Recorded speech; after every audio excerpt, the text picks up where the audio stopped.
Mana bu haqiqiy yurak qon tomir uchun, sahr kasali borlar uchun tabiiy dori. Uncha-muncha o't giyohlardan ko'ra yaxshisi. Buni aka Tibetdan kelayotgan 100 gradusli suvda 200 gram suvga bir choq qoshiq damlab, 10 daqiqa damlab, 3 mahal ichasiz.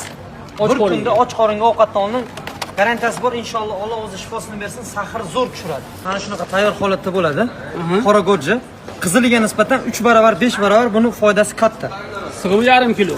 Sig'imi yarim kilo. Ancha aksidan temir moddasi juda 250 gram lekin. 250 gram temir moddasi juda ko'p. Buni ichishlarni tartiblarini ko'rsa. 100 gradus suvda fioletoviy chiqadi, 70 gradus holatida rozoviy rangda chiqadi. 3 mahal ichgan odamda qon darajasi suyuladi, qon ko'payadi, immunitet ko'tariladi, sahr o'z-o'zidan tushadi, qon tomirlarini mustahkamlaydi.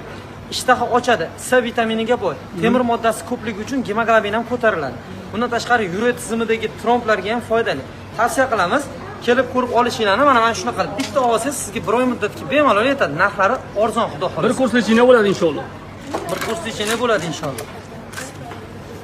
Buni optimga ham maydalab so'raganlarga ham topamiz, xudo xohlasa. Zo'r tam.